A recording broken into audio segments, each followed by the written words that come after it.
We recently traveled to Malaysia, Thailand, and Singapore within 60 days on a budget. If you are planning to visit these places in 2026, this is the video for you. I hope this video might save you time, money, and stress. We didn't randomly choose this place. We choose this because we enjoy nature, we like to eat good food.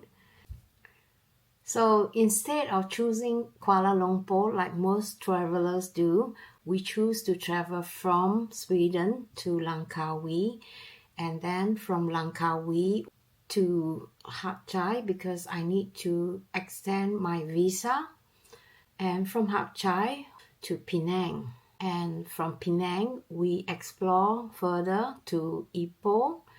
And from Ipoh, we rented a car for 1 week and explore the Highlands. And after that, we went down to Johor Bahru, which is the south of Malaysia, by train to meet our friend who is meeting us at Johor Bahru to take us over to Singapore.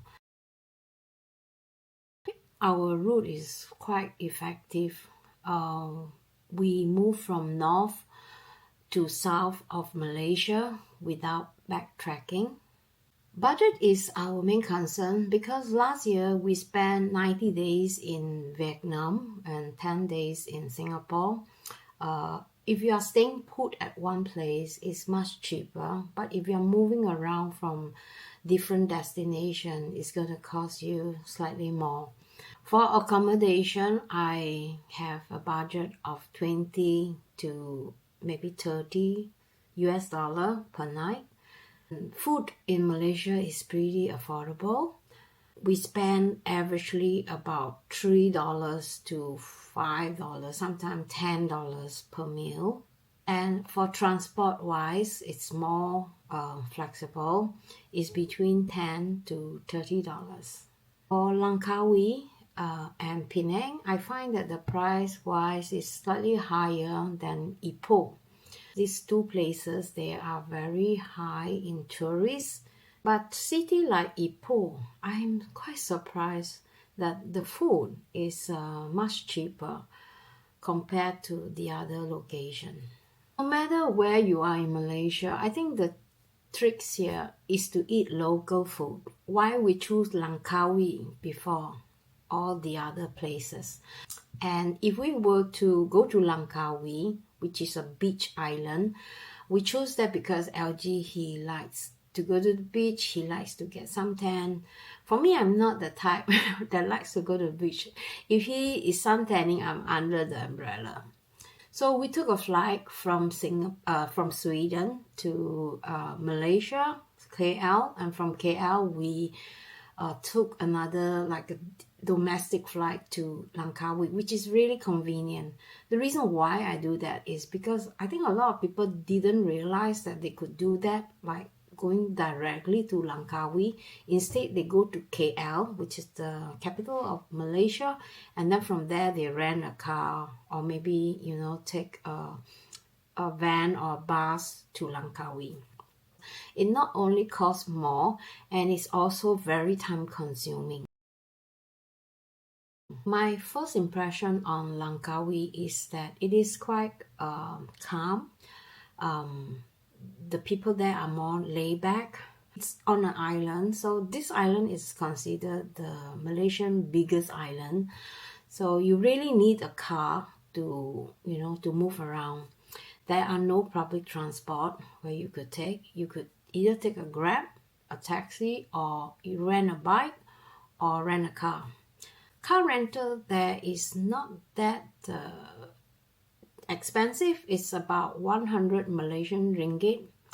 Actually, you could find cheaper, like 70 Malaysian ringgit. Then you maybe get a less effective car.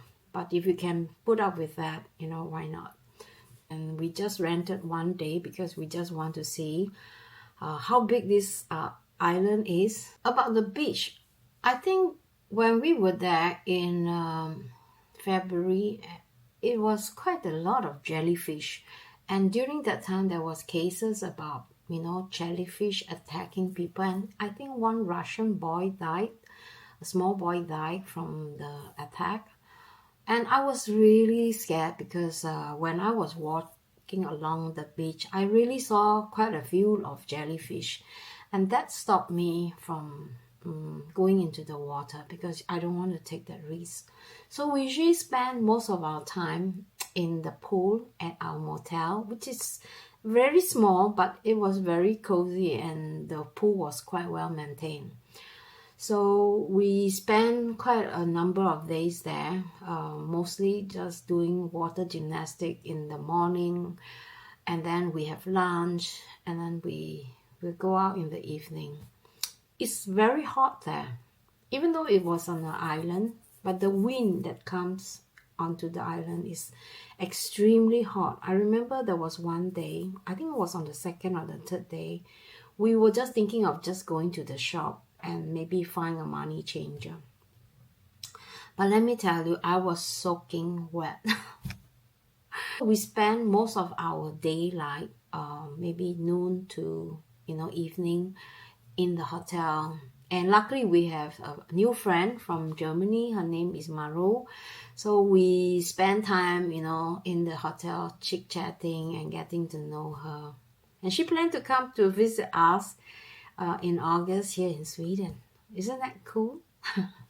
I'm really looking forward to that. The local people wants to create an awareness to advise tourists not to touch the wild dogs because there are lots of wild dogs there, especially near the beach. And somebody was beaten and really badly, being attacked by 5-6 dogs at one time. So it was a really scary moment. And I don't know why the dogs are allowed there to be in the tourist area where some tourists, they love dogs, so they might be naive enough to just go there, near there, because wild dogs, you don't know how they behave. So this has been a really long ongoing process, that they want the government to do something about it. And I think they also interviewed quite a lot of tourists that felt really uncomfortable when they were there with the wild dogs because they like to roam around the beach area, and maybe they were searching for food and they couldn't find it, and some people may not know how dangerous it is. So be aware when you are there. Don't go near the dog or touch the dog. After 2 weeks there, we decided to go to Hat Yai because I'm a Singaporean. I need to do a border run. So we literally take a boat over to Satun, which is also Thailand. Many people have review about Hat Yai, saying that Hat Yai is a place worth visiting. There's a lot of good food. The hotel is very cheap. So I thought it's no harm trying. Hat Yai is quite a popular place for all the Malaysians. They like to go there during the weekend or during the holidays to go there and eat and shop. We went there during the Chinese New Year, and there was lots of events and lots of activities like within the whole week when we were there. But the thing is that you can hear firecracker because they are like the Malaysian Chinese, so they celebrate Chinese New Year. So that is the problem that I have. Like every morning you can hear bang, bang, bang, bang. And there was one morning, it was like 6 o'clock. And there was this, I thought it was like war or thunder. I was so scared. I quickly wake up and then I rushed to the corridor, and then I saw there was like a parade. I'm sure it's really nice for people who live or maybe just want to experience this. But for us, we really want to try to sleep, but it was a little bit annoying. But overall, I felt like the event that they have there is really nice. It's open to everybody, and they have like night market every night. And because the place that we stay is very centralized, it's very near all the popular food, so we get to eat a lot of popular food at the Lee Garden. Most of the Thai people there, they can't really speak English, so you have to use like Google Translator or the sign language. After Hap Chai, we have two options for us. It's either we take a train to Penang or we take a van. We chose to take a van because to take a train, the distance is about the same. But I think it's much cheaper if you take a van. I think it costs 55 Malaysian ringgit, if I'm not wrong, to take a van from Hap Chai to Penang, which is just under 4 hours. Because we were just 4 of us in the van, 4 passengers. So everything was so smooth. When we were there, the Chinese New Year was like, fading away. So there was not so many people at the custom. Sometimes you have to watch out for the New Year, the red days, they call that. So during the Chinese New Year, you will find that the custom is packed with people, and sometimes you might have to wait like 30 to maybe 1 hour to get a stamp on your passport. So for me, I always plan like, okay, I know this is after the holidays, right? So that's where I will plan to exit the country. So, but during the holiday, during the Chinese New Year, I plan to stay put in that country. But I didn't feel like Penang has this this wow effect on me. Maybe it's a wow effect on many people.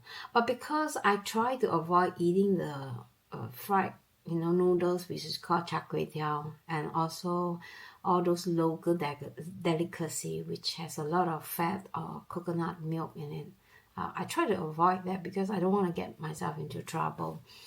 In fact, I was coughing when I was there. So, you have to be aware what we eat. And the reason why I chose Penang is because Penang has most Chinese there, and it was towards the end of Chinese New Year. So I thought, okay, if I go there, all the restaurants will reopen, which is true. When we went there, they were like at this reopening phase. We tried to visit places where they still have the Chinese New Year decoration, and we took quite a lot of photos. The place that we stayed, which is the Kimberley area, is the central, just opposite Komta, which is the best area to stay. I would recommend you stay around there because there is a lot of well-known street food. But the thing is that with all this popular street food, the queue is extremely long. And I'm not the type of person who can queue for like 1 hour or 30 minutes for food. I didn't try all the very extreme popular food store, but I think I'm quite satisfied with those that are not as popular. The traffic in Penang is quite congested, especially if you're staying in the Georgetown area. I wouldn't dare to drive there because first of all, the road is very narrow and the traffic is going quite fast, so you really have to be careful. I would suggest that you take public transport, and they only accept cash. The public transport is really cheap, so the transport distribution is very effective, so you can easily go anywhere with a local bus. But sometimes during the office hour or maybe the working hour, the traffic is like crazy, and it will take very long time for you to go to maybe the beach.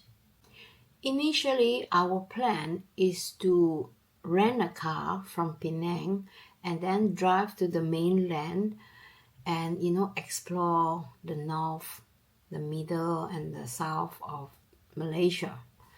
But later our plan changed because we realized that if we rent a car from Penang to return it in another location, which is so far away, the rental company charges between 800 to 1,200 ringgit just for us to drop off the car in another location. I find that the traffic in Penang is very scary, and I wouldn't want him to drive from there back to the mainland.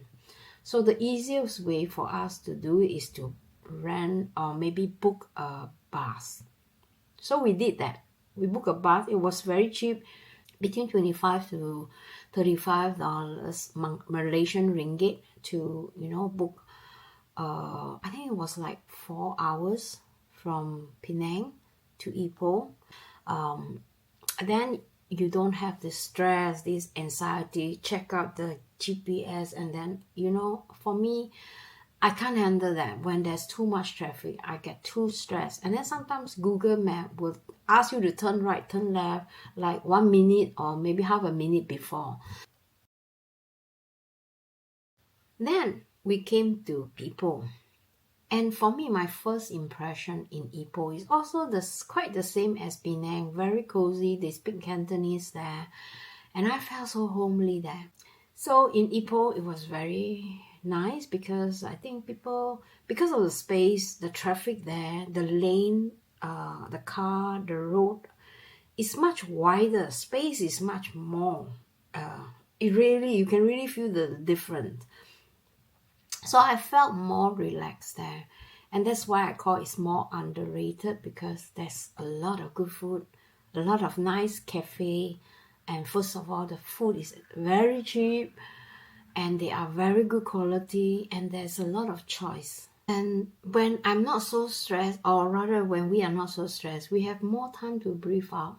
So we went to explore the Ipoh old town, which was really nice because you guys know I enjoy tea very much. And Ipoh is a place where you could find all kinds of snacks and all kinds of tea, very good quality tea, some of them even medicine tea.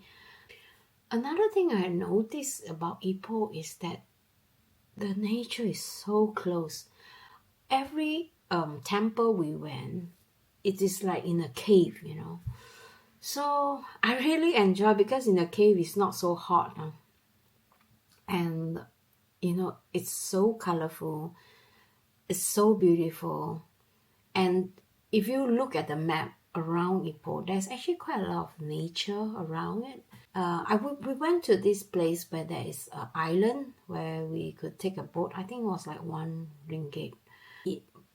You could take a small, what do you call that, buggy, right, to go around the island. The tour was very short, but to do something close to the nature, I think it's pretty relaxing. After Ipoh, we decided to rent a car, which was really cheap. I think that car is like 3 years old, and we paid 800 Malaysian ringgit for 1 week. We chose that car purposely because we could do car camping, because the car seat on the front seat can push all the way down. Then the car is like the bed area is like all flat. So we brought with us some sheets so that we don't have to sleep directly with our skin on the car seat. It is especially nice when you're on the Highlands, because Malaysia is a very tropical country. So I don't think so it is so advisable for you to car camp on the land itself. You should go car camping on the Highland, because first of all, it's cooling. I slept very, very well there. In fact, it has around 17 degrees at night. So it's a really comfortable temperature for us to sleep in the car. We found this temple which is on top of the hill, and that was perfect for us to sleep. So the problem is that there isn't toilet. So LG has these bottles where he could urinate, because he has to do that like every night, 2-3 times a night.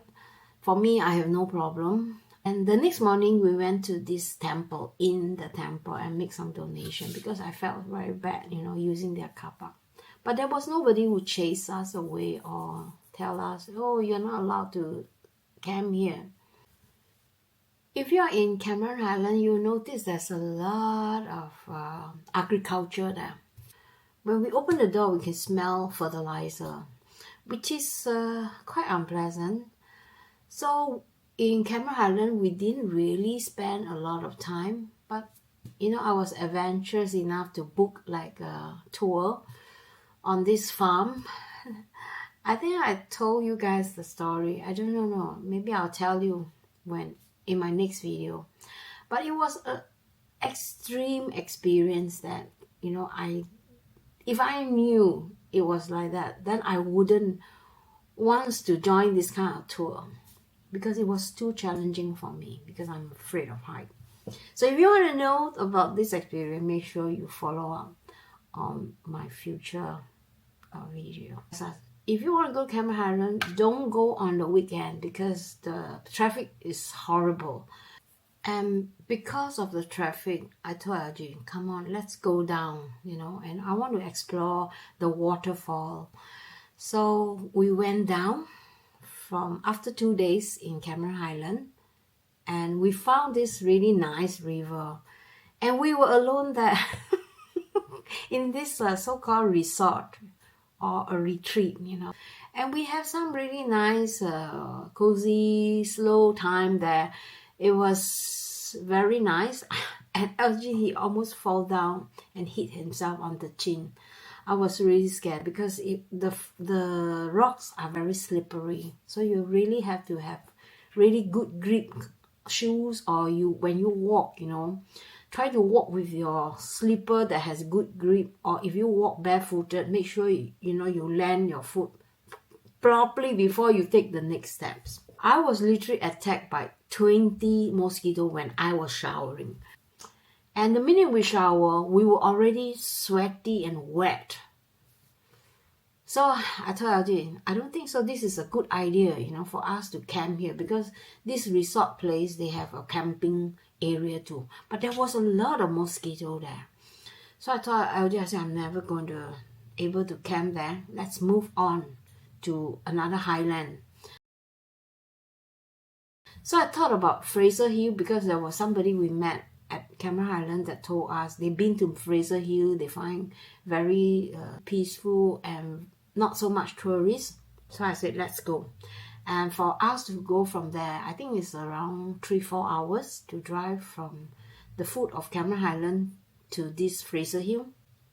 Fraser Hill, in my opinion, is the best hill to go car camping. The reason why is because when this mountain is concerned, you don't want to meet up with ongoing traffic, right? From the other side. It's very dangerous, because the road is extremely narrow. So this mountain, or rather this hill, they have one way that you could drive up only, and there's another way you could drive down only. So this way you will not meet up with those car or driver when you go up. There are a lot of attraction on this small hill, and all of them are almost free of charge. Means to say that you don't need to pay entrance fee to go in there. So we went to a few attractions like the lake, and then we have this garden, look like the Hobbit garden, and also we went to a plantation, let me see, and then we went to some museum, which is also free. There's a hawker center there where you could buy cheap local food. Unfortunately, it was during the Ramadan. A lot of stores, I would say 90% of the stores were closed. So the only store we could eat is a Chinese restaurant, and one Indian restaurant and one Malay restaurant, which is not restaurant but hawker center that operates in the evening. I will be making a few more video. I would want to call this my mini series on different places. So if you guys want to know, like specifically Langkawi, what we do there, and where are the places that you should go or worth visiting, you should check out my more detailed video about each location. All right.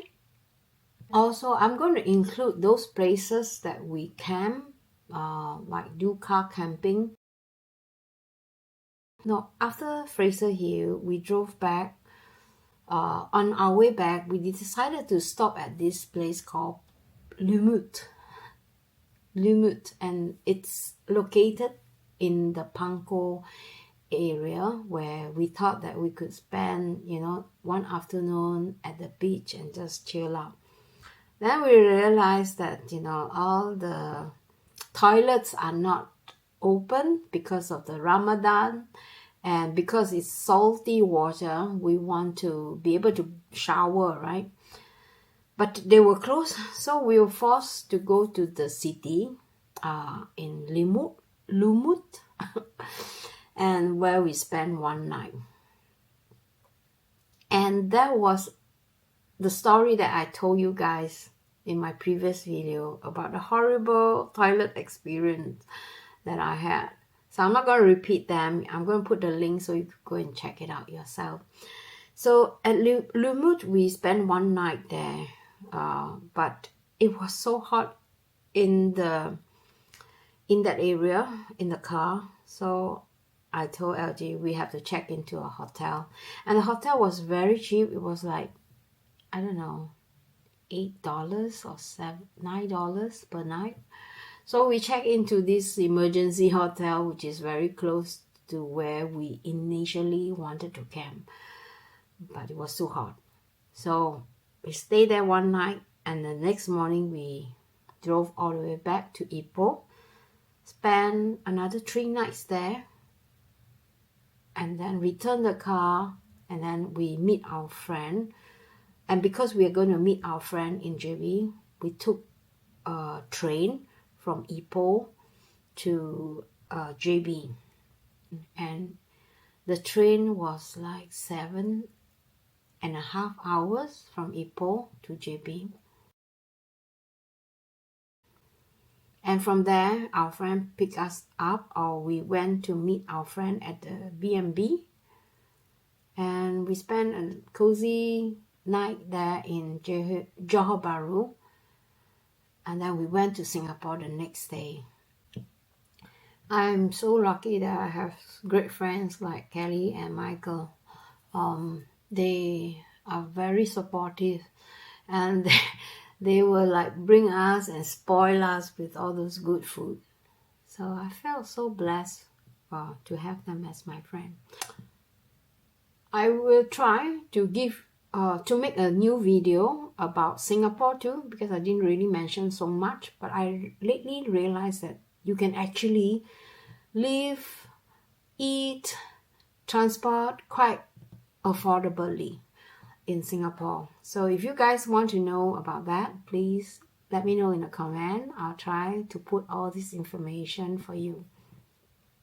So is Malaysia worth visiting, or Thailand worth visiting? For me, I find that yes, it's 100%. I will really do this again if I have. But maybe I will try to explore other regions. Just those regions that I've already explored, I don't think so I want to go through that. Unless it's on the Highlands. I don't mind going back to Fraser Hill again, because I really enjoy the slow living, and then we could do some small hikes there. If you find that this video is helpful, I would really appreciate that you share them with somebody who are planning to go on this kind of Southeast Asia trip. And please subscribe if you haven't. Let me know what you think about this video. If you have questions, I welcome you to ask me in the comment. I'll try my best to answer, and hope to see you in my next. Now my voice is like talking too much.